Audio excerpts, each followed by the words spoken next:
Remember the first rule of Fight Club? We don't talk about Fight Club. Well, I guess we're breaking that rule today because we're diving into everything we know about Fight Club 2. So stick around until the end. Even though Fight Club had a pretty ambiguous ending, there's still a chance we could see a sequel on the big screen. Sounds crazy, right? But here's something a lot of people don't know. Fight Club already has a sequel, just not in the way you'd expect.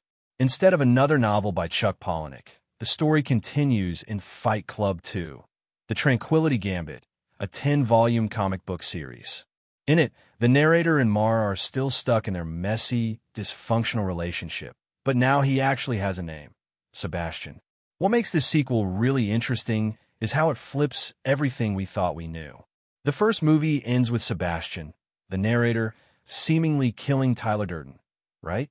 Well, the comic throws a curveball by shifting the perspective. This time, we see things from Tyler's point of view. Turns out, Tyler's not as gone as we thought. He's back and making Sebastian's life a nightmare all over again. And here's the real kicker. Sebastian starts to realize that Tyler might have been lurking around a lot longer than anyone ever imagined. Bringing Fight Club 2, The Tranquility Gambit to the big screen would be a wild ride, diving deep into the tangled mess of identity, control, and the consequences of past choices that Chuck Palahniuk laid out in his graphic novel series. Since the sequel expands on everything that made Fight Club so gripping, a movie adaptation would have to carefully thread together its intricate plot lines across all 10 volumes. The challenge? Making sure the psychological depth and intense character arcs don't get lost in translation.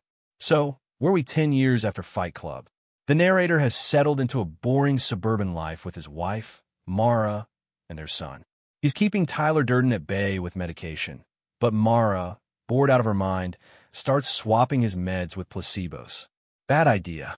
Before long, Tyler is back, and that's where everything starts unraveling again.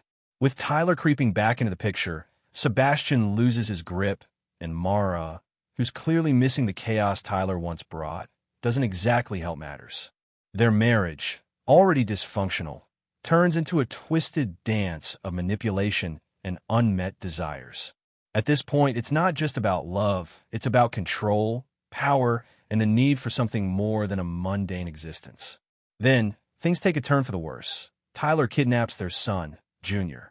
This sends Sebastian into full panic mode, forcing him to not only fight to get his kid back, but also face the demons inside him. The stakes are higher than ever, pushing themes of fatherhood, responsibility, and whether someone can ever truly escape their past. Meanwhile, Project Mayhem isn't just some underground fight club anymore. It's evolved into a full-fledged, deeply embedded organization. Sebastian realizes Tyler's influence never really went away. It just spread and became more dangerous.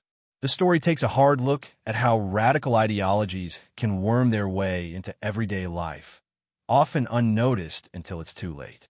While Sebastian is dealing with all that, Mara takes a different approach.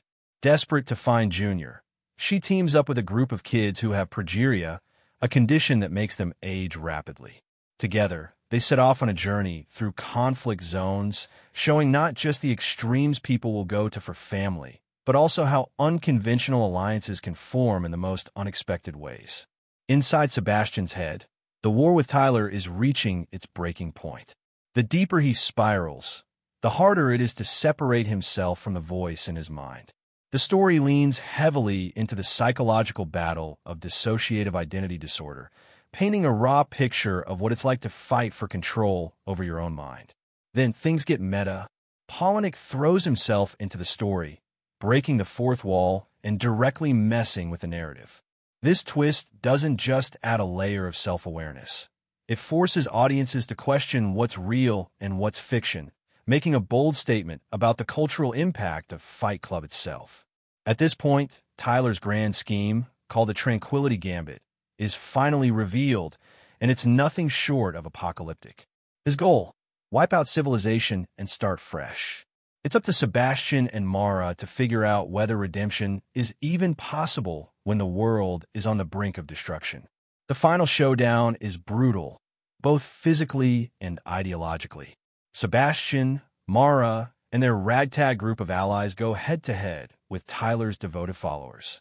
At its core, this battle isn't just about stopping Tyler. It's about questioning whether people truly have free will or if they're just puppets in a bigger game. And then the ending. Just like the original Fight Club, the story doesn't wrap things up neatly. Instead, it leaves a sense of ambiguity, making you wonder whether change is even possible or if people are doomed to repeat the same patterns over and over. It's unsettling, thought-provoking, and exactly the kind of ending that sticks with you long after the credits roll. Bringing this kind of complex, layered story to film would be tricky, but if done right, it could be incredible. The adaptation would need to keep the psychological depth intact while also embracing the meta elements that make the graphic novel so unique. Breaking the fourth wall, like in Deadpool or Ferris Bueller's Day Off, could help capture that self-aware tone without feeling forced. Casting will be a huge deal, too.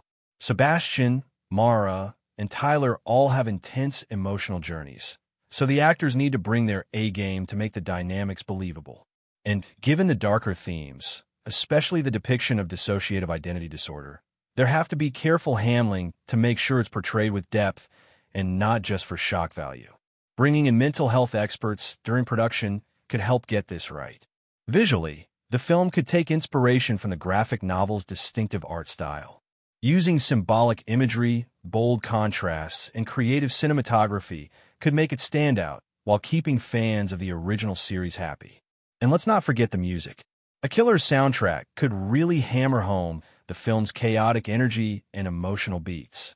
At the end of the day, adapting Fight Club 2, the Tranquility Gambit has the potential to be something special.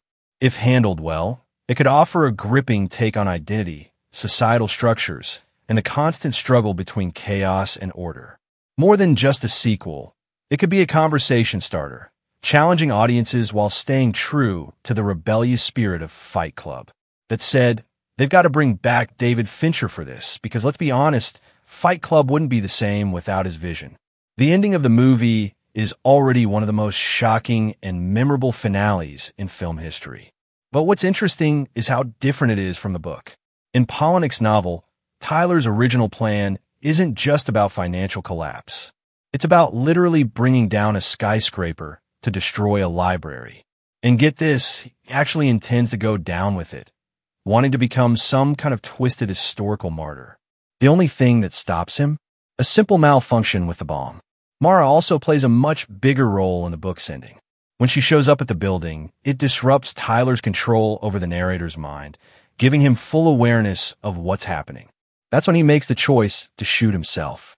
Fincher's unmatched style. The sequel could be just as mind-blowing. It wouldn't just be a movie, it'd be an event. And that wraps up today's video. If you want to stay in a loop with all the latest movie and series news, don't forget to hit that subscribe button and give us a big thumbs up, because I'll be bringing you more updates on the sequel even before it drops.